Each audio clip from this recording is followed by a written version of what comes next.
When I was little, I wanted to be a telephone repairman. You know, the guys that go up in the little box on the truck to fix the poles. Now, spoiler alert, I unfortunately never became one. By the time college came around, I wanted to study television, radio, media production. And I was all set on going to Florida State in Tallahassee. I got in, I submitted my deposit, and I was destined to be a Seminole. So naturally, here I am on production as a student at Ohio University. By far the best program of all the schools I looked at, albeit I discovered that late, but in enough time to change and get some deposit back. I had a blast creating television and radio programming at our local PBS affiliate, which has a primary market similar in population to MPBN.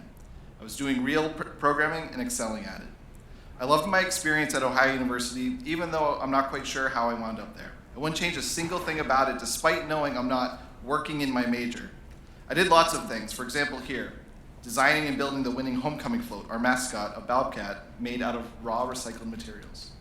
But when my friends went off to do glamorous unpaid internships in Hollywood, I stayed back to work orientation, a nice summer job that paid well, fed, and housed me.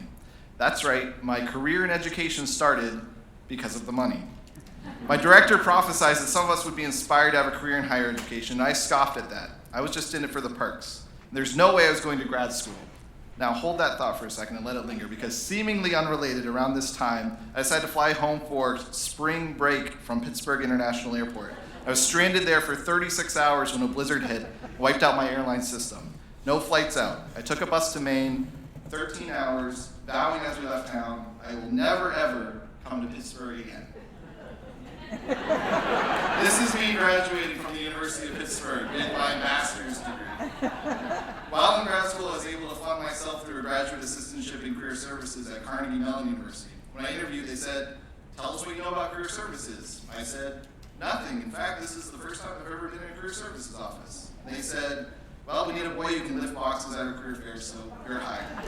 It wasn't the best way for either side to get started, but soon after it began, everything flipped. A new boss came in, and with that, new real responsibilities that sparked a passion in me for helping people connect to careers and purposeful work. Found mentorship and direction, and we bowled a lot. Through this job, I found that higher education was the perfect blend of innovation and creativity with strategic planning and purpose. We thought of new ways to make our programs more accessible and higher quality, but we didn't take photos of that. Instead, we took photos of stuff like converting my boss's office to a snow globe while he was on a business trip. Now, one winter, I was home in Winthrop for the holidays, and my mom asked when I was coming back to Maine. And I said, I probably won't. Maine doesn't like young people. There's nothing for me here. I even wrote a letter to the editor of the KJ to that effect, griping that Maine complains about brain drain, yet does nothing to combat it, and the world is passing us by. Now, oddly enough, a vice president at a college not too far from here read that letter and gave me a call. We talked about the issue and discovered we both have similar thoughts on how to fix this. Now, it would be really, really cool if that college had been Colby and my story ends there, but it wasn't. And I didn't end up working at that college, but I do still keep in touch, and it was certainly a turning point that reopened Maine as an option and gave me that vision of what a career in Maine could offer me. I did end up coming to Maine and working at a college. Of course, when we moved, I insisted we were going to live in Portland and not a mile north. Now I live in Augusta. Another ultimatum of mine of trip.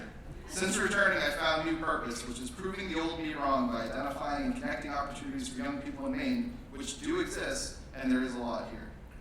When I landed at Colby, I kept a tradition alive that I've had at all these institutions I worked at, which is being involved with the local radio station. I started a show called What Are You Doing?, interviewing local celebrities, your Nate Rudy's, your Kim Linloff's, Elliot Cutler, and of course, Tammy Rabideau, who planted this crazy idea that I stand up here and tell you all about my life. I found that through this show that no path is really linear.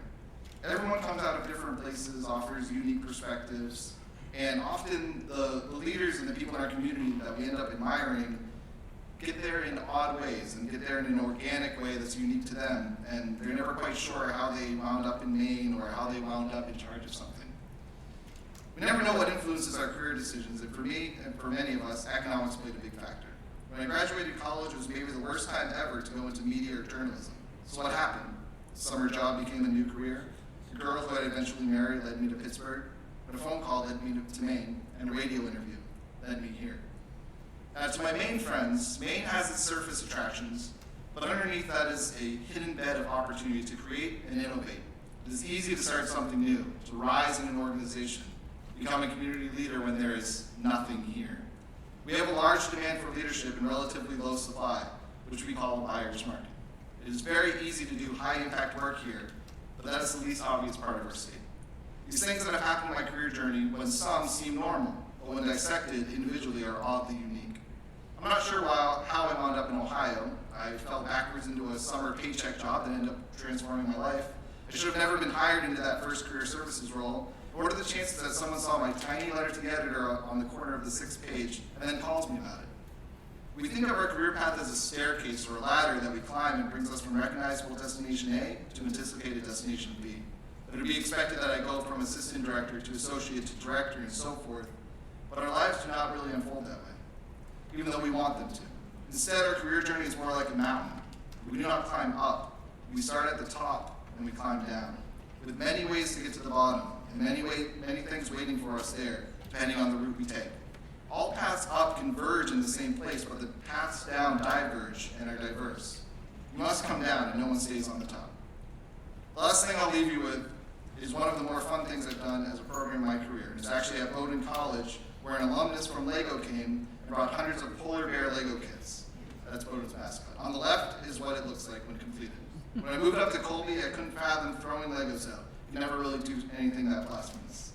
I sat on my desk, and as I talked to people on the phone, I would occupy my hands by filling with the polar bear, and eventually the Bowdoin piece was inverted and the original model unrecognizable. This is what it looks like today.